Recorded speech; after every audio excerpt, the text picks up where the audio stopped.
Assalamualaikum warahmatullahi wabarakatuh. Halo anak-anakku kelas 9, bagaimana kabar hari ini? Semoga kalian selalu sehat ya.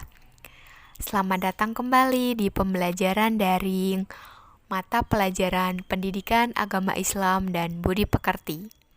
Nah, pada pertemuan kali ini kita akan membahas tentang mengasah pribadi yang unggul dengan tata krama. Sebelum kita lanjutkan, yuk kita berdoa terlebih dahulu.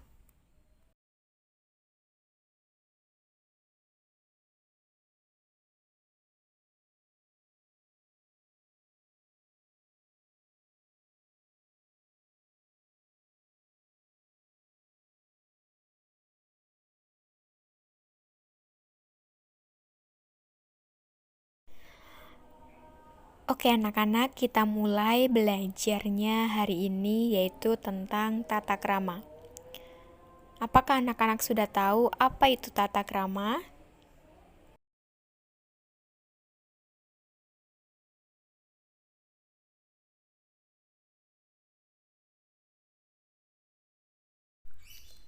Tata krama merupakan norma-norma pergaulan yang berkaitan dengan kebiasaan dalam bertindak maupun bertutur kata yang berlaku atau disepakati dalam lingkungan pergaulan antar manusia setempat. Norma-norma dalam pergaulan ini menjadi penting untuk dipahami agar terjalin hubungan yang baik dan harmonis di dalam lingkungan pergaulan. Tata krama mengandung nilai-nilai yang berlaku khusus pada daerah tertentu. Oleh karena itu, sangat mungkin tata krama satu daerah akan berbeda dengan daerah lain. Meskipun demikian, maksud dan tujuan adanya tata krama semuanya dalam rangka mewujudkan hubungan yang harmonis dan rasa tentram di dalam kehidupan bermasyarakat. Melalui tata krama dimaksudkan agar seluruh lapisan anggota masyarakat akan merasa nyaman. Dengan tata krama, orang yang lebih muda dapat menghargai yang lebih tua. Demikian sebaliknya, orang yang lebih tua dapat menyayangi yang lebih muda. Rasa menghormati, menghargai, dan menyayangi tersebut kemudian tercermin dalam perilaku, penampilan, dan perkataan yang diterapkan dalam kehidupan sehari-hari. Berikut ini beberapa contoh tata krama dalam berkomunikasi lisan. Yang pertama, berbahasa yang baik dan sopan, memilih kata-kata dan kalimat yang tepat, dan menghindari kata-kata yang kotor dan menyinggung perasaan lawan bicara. Yang kedua, memperhatikan dan mengarahkan pandangan kepada lawan bicara dengan sopan. Yang ketiga, tidak mendominasi pembicaraan, menjadi pendengar yang baik dengan memberikan kesempatan kepada lawan bicara untuk bicara. Dan yang terakhir, tidak memotong pembicaraan lawan bicara. Dan masih banyak beberapa contoh yang lainnya. Berikutnya adalah tata krama berkomunikasi di media sosial. Sama halnya ketika berkomunikasi di dunia nyata. Berkomunikasi di dunia maya pun harus mengedepankan sopan santun dan tata krama ya anak-anak. Khususnya jika kita berkomunikasi dengan orang lain di jejaring sosial. Tata krama dalam hal apapun harus tetap diutamakan. seperti pada memasang status atau tweet, chatting, posting foto, video, link, note, tag, follow atau add, dan memilih profil picture. Tata krama di dunia maya dapat membuat aktivitas sosial di dunia maya akan menjadi lebih nyaman karena adanya rasa saling menghargai dan menghormati di antara pengguna layanan jejaring sosial. Setiap anggota layanan media sosial mempunyai hak dan privasinya dan layak untuk dihargai serta dihormati. Oleh karena itu, pilihlah kata-kata dan kalimat yang baik ketika menggunakan media sosial. Ketika mengunggah gambar atau tulisan atau sejenisnya, pilihlah gambar atau tulisan yang baik dan tidak menyinggung perasaan orang lain. Seperti juga ketika kita akan mengirim pesan kepada orang lain, perhatikan jam waktu mengirim.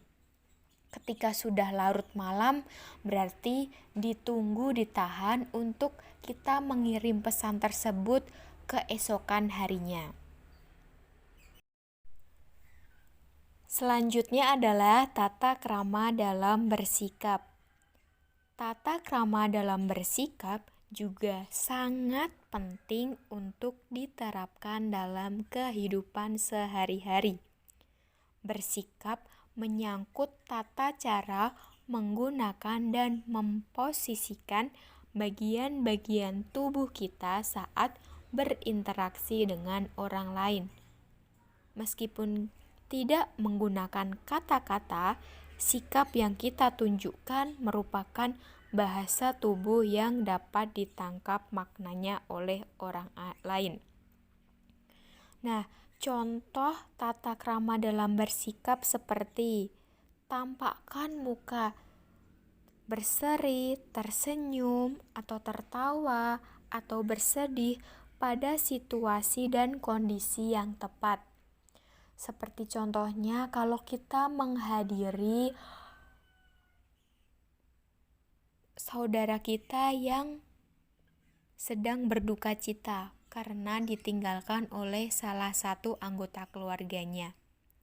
Kita jangan menampakkan kegembiraan, kita jangan malah tertawa sendiri, karena itu tidaklah menunjukkan tata krama yang benar. Yang lainnya adalah contohnya mengangguk kecil ketika lawan bicara sedang berbicara. Hal ini menandakan bahwa kita memang sedang mendengarkan dan memperhatikan. Jangan malah ketika lawan bicara kita itu sedang bicara, kita tidak memperhatikannya.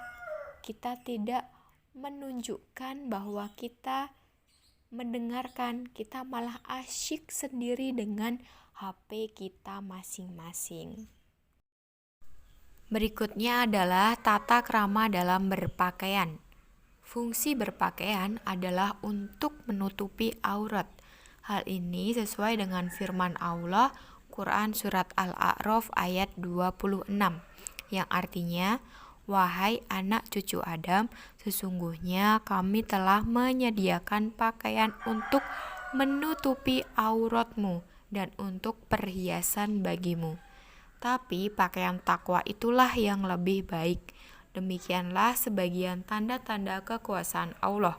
Mudah-mudahan mereka ingat. Nah, anak-anak, kita tahu bahwa batas aurat laki-laki dan perempuan itu berbeda. Aurat laki-laki dewasa adalah antara pusat dan lutut. Antara pusar dan lutut. Kalau aurat perempuan adalah seluruh tubuh kecuali muka dan telapak tangan. Nah, oleh sebab itu maka kita harus benar-benar memperhatikan aurat ini supaya kita bisa berpakaian sesuai dengan ajaran agama kita. Nah, tata krama dalam berpakaian merupakan cara berpakaian yang sesuai dengan aturan yang berlaku di masyarakat.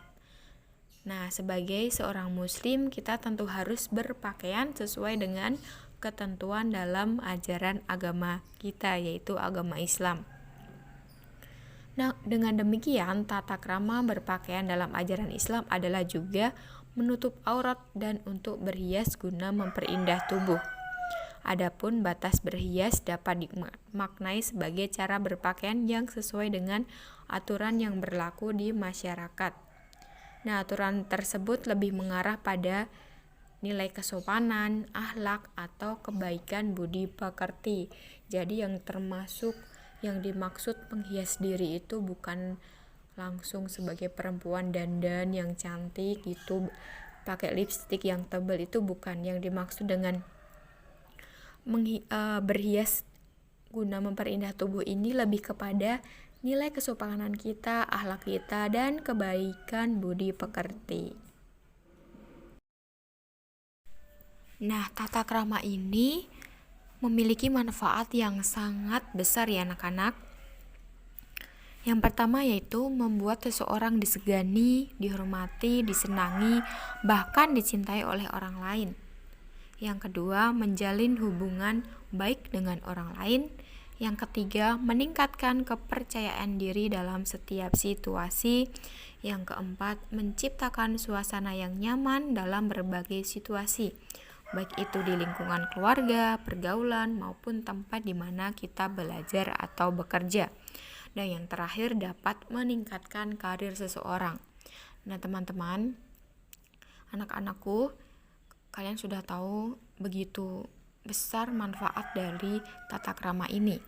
Maka yuk kita mulai hari ini bersikap sesuai dengan tata krama yang diajarkan, agar kita mendapatkan manfaat yang begitu luar biasa dalam kehidupan sehari-hari kita.